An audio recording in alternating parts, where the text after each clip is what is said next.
Bismillahirrahmanirrahim. Assalamualaikum warahmatullahi wabarakatuh. Bagaimana kabarnya anak-anak hari ini? Semoga anak-anak, guru, dan keluarga kita semua selalu sehat dan selalu dalam lindungan Allah Subhanahu. Untuk mengawali kegiatan hari ini, marilah kita berdoa terlebih dahulu. Berdoa mulai. Bismillahirrahmanirrahim. Rabbi zidni ilma warzuqni fahma. Amin. Alhamdulillah, hari ini kita masih bisa belajar nih anak-anak, walaupun masih dalam keadaan COVID pandemi 19. Alhamdulillah, anak-anak, hari ini kita masih bisa belajar meskipun belum bisa bertatap muka. Kita tahu hari ini masih situasi wabah COVID-19. Kita harus tetap sabar, kita harus tetap semangat untuk mengikuti pembelajaran. Pada masa COVID-19 ini, marilah kita jaga kesehatan, ikuti protokol kesehatan yang telah ditetapkan oleh pemerintah, yaitu 1. Mencuci tangan dengan air mengalir sampai bersih, jangan lupa menggunakan sabun, memakai masker, dan tetap jaga jarak. Juga harus konsumsi makanan yang bergizi dan bernutrisi agar kita sehat, terhindar dari berbagai penyakit, terutama penyakit COVID-19. Jangan lupa ketika pagi hari kita berjemur, kita tetap semangat ya anak-anak. Pada kesempatan hari ini kita belajar tentang Rasulullah itu dengan materi kisah keteladanan Nabi Muhammad SAW. Pertemuan kemarin kita sudah membahas tentang apa itu Nabi Rasul, ada berapa Nabi dan Rasul yang wajib kita imani, dan termasuk rukun berapakah iman kepada Rasul itu? Masih ada anak? Coba bertanya, apakah arti Rasul itu? Iya, betul. Rasul adalah manusia laki-laki yang diberi wahyu oleh Allah untuk disampaikan kepada umatnya. Ada berapa nih Nabi dan Rasul yang wajib kita imani? Betul, ada 20. Anak-anak, ingat kembali nama-nama Nabi dan Rasul yang 25. Marilah kita dengarkan bersama nih dengan versi balon. Masih ingat kan? Ayo kita nyanyikan.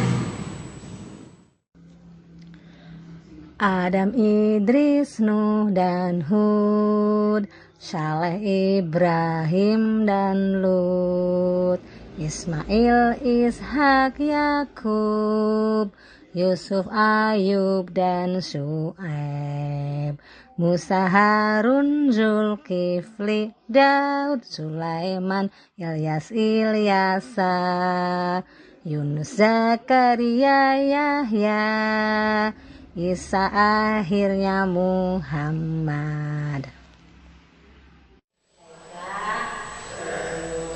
Sebelum menyampaikan pelajaran ini, diharapkan nanti setelah pembelajaran ini anak-anak dapat meyakini kisah keteladanan Muhammad, dapat menceritakan kembali kisah keteladanan Muhammad kepada yang ada di masyarakat.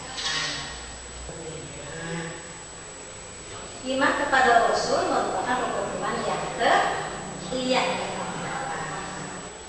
Kita ke materi langsung anak-anak. Kisah keteladanan Nabi Muhammad SAW.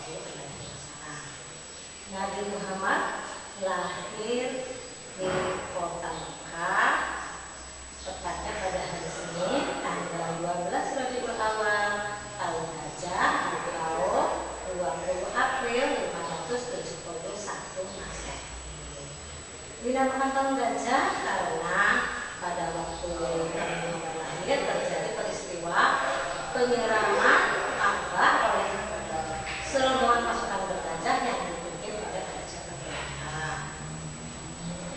Muhammad lahir dalam keadaan yatim karena pada waktu Nabi Muhammad masih di dalam kandungan, ayahnya beliau Abdullah bin Abdul Muthalib telah meninggal dunia. Nabi Muhammad SAW dilahirkan oleh seorang perempuan yang bernama Aminah binti Wahab dari keturunan Quraisy yang terkenal dan sangat mulia pada saat itu. Kebiasaan kaum di Mekah ketika bayi lahir tidak disusui oleh ibunya. Begitupun dengan Nabi Muhammad ketika kecil tidak disusui oleh ibunya, tapi disusui oleh perempuan yang bernama Halimah Sa'diyah. Kurang lebih selama 2 tahun beliau diasuh dan disusui oleh Halimah Sa'diyah, akhirnya dikembalikan ke orang tuanya, ke ibundanya. Usia 2 tahun akhirnya diasuh oleh ibunya. Pada waktu itu Nabi Muhammad kecil diajak oleh pamannya untuk menggembala kambing. Dari situ sejak kecil pun Nabi Muhammad sudah kelihatan perilakunya, tentang ketabahannya, kesabarannya, tanggung jawabnya, bekerja keras, dan beliau sangat sayang terhadap binatang yang dibelihara. Jelas sejak kecil pun Nabi Muhammad sudah memperlihatkan akhlak yang baik. Usia 6 tahun Nabi Muhammad beserta ibunya pergi ziarah ke makam ayahnya di Madinah. Sepulang dari ziarah, tepatnya di desa Abwa, ibunda Nabi Muhammad meninggal dunia. Setelah beliau meninggal dunia, akhirnya Nabi Muhammad diasuh oleh kakaknya. Nabi Muhammad setelah ibunya meninggal dunia diasuh oleh kakeknya yang bernama Abdul Muthalib. Selama 2 tahun beliau dikasih oleh kakeknya begitu sayang sekali terhadap cucunya. Dan ketika usia 8 tahun, akhirnya kakeknya pun menyusul meninggal dunia. Setelah beliau meninggal ayahnya, ibunya, kakeknya, akhirnya Nabi Muhammad ikut beserta pamannya Abu Thalib. Usia 8 tahun Nabi Muhammad sudah mulai belajar berdagang, mengajak pamannya untuk berdagang ke negeri Syam. Mengajak remaja dan dewasa, akhirnya Nabi Muhammad belajar berdagang sendiri dan diambil dagangan dari seorang saudagar kaya yang bernama Khadijah. Karena kejujurannya, ramah-tamahnya, akhirnya atas izin Allah usia 25 tahun Nabi Muhammad menikah dengan Khadijah, seorang saudagar kaya yang sangat mendukung kepada Nabi Muhammad, baik itu dengan materi maupun dengan pikiran. Beliau mendukung semua dakwah Nabi Muhammad. Pada waktu itu banyak sekali orang-orang kafir Quraisy yang menyembah berhala. Nabi Muhammad begitu sulit untuk meluruskan akidah daripada kaum tersebut. Akhirnya Nabi Muhammad pada waktu itu senang sekali berkhawat ataupun berdiam diri. Nabi Muhammad berkhawat di Gua Hira. Nah, tepatnya usia 40 tahun Nabi Muhammad diangkat menjadi Rasul bertepatan dengan turunnya wahyu Allah surat Al-Alaq ayat 1-5 pada waktu itu tepat tanggal 17 Ramadan. Kita tahu bahwa Nabi Muhammad pada waktu lahir dalam masa jahiliyah, zaman jahiliyah, zaman keturunan. Tapi karena kita tahu bahwa Nabi Muhammad itu merupakan salah satu Rasul Allah, jadi beliau memiliki sifat paparan cerdas. Atas izin Allah pula Nabi Muhammad bisa mengikuti surat Al-Alaq yang disampaikan oleh malaikat Jibril dengan lancar.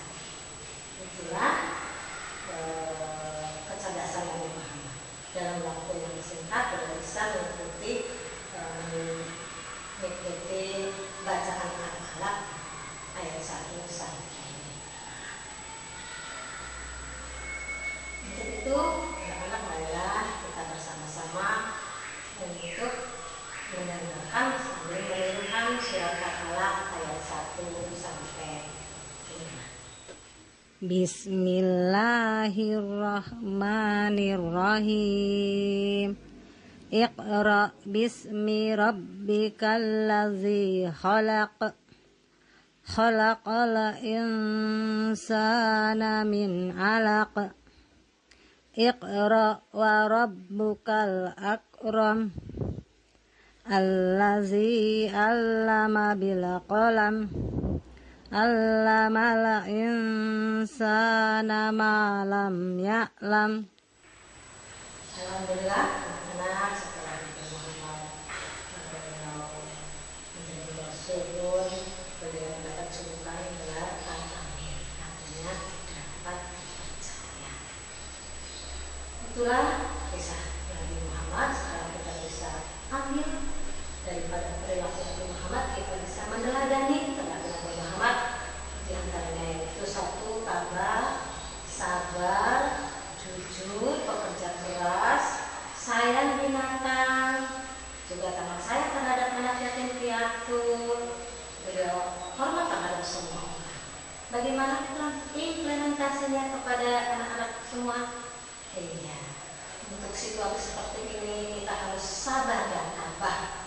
Kita harus tetap sabar, tabah, dan semangat untuk belajar walaupun kita masih belajar berdasarkan daring dan kita tidak bisa bertatap muka.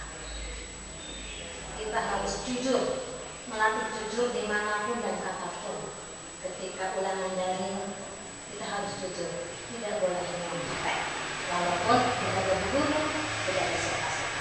Tapi harus ingat, kita selalu diawasi oleh Allah Subhanahu wa Ta'ala dan malaikat raqib dan atid yang selalu melindungi. Selanjutnya, kita harus sayang terhadap binatang.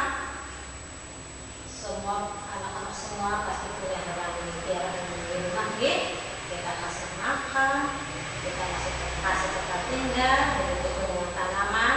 Seandainya anak-anak punya di rumah tanaman, semua makhluk ciptaan Allah, semua makhluk ciptaan Allah itu kita rawat dengan baik. Juga kepada teman-teman kita yang mungkin ada yang sudah tidak punya ayah ataupun tidak punya ayah dan ibu, kita bantu mereka, kita senangkan mereka, ajak bergabung sama. Jangan sekali-kali kita menyakiti hati anak dan ataupun itu anak-anak yang mau guru sampaikan. Kira-kira adakah anak-anak yang masih bingung? Boleh bertanya sama Bu Guru. Baik, berarti sudah tidak lagi. Untuk evaluasi kali ini, Bu Guru tugaskan anak-anak untuk mencatat ataupun menceritakan kembali kisah keteladanan Nabi Muhammad yang telah Bu Guru sampaikan tadi. Itulah anak-anak, akhirnya sudah sampailah kita kepada penutup hari ini. Kita sudah selesai belajar. Bu Guru juga ingatkan sekali lagi, tetap jaga kesehatan, cuci tangan, pakai sabun dengan air yang mengalir, tetap memakai masker, tetap jaga jarak, konsumsi makanan yang bergizi dan bernutrisi agar kita sehat. Itulah ikhtiar kita agar kita sehat dan sehat selalu, dan pertama kita harapkan selalu dalam lindungan Allah Subhanahu wa Ta'ala. Baiklah anak-anak, untuk menutup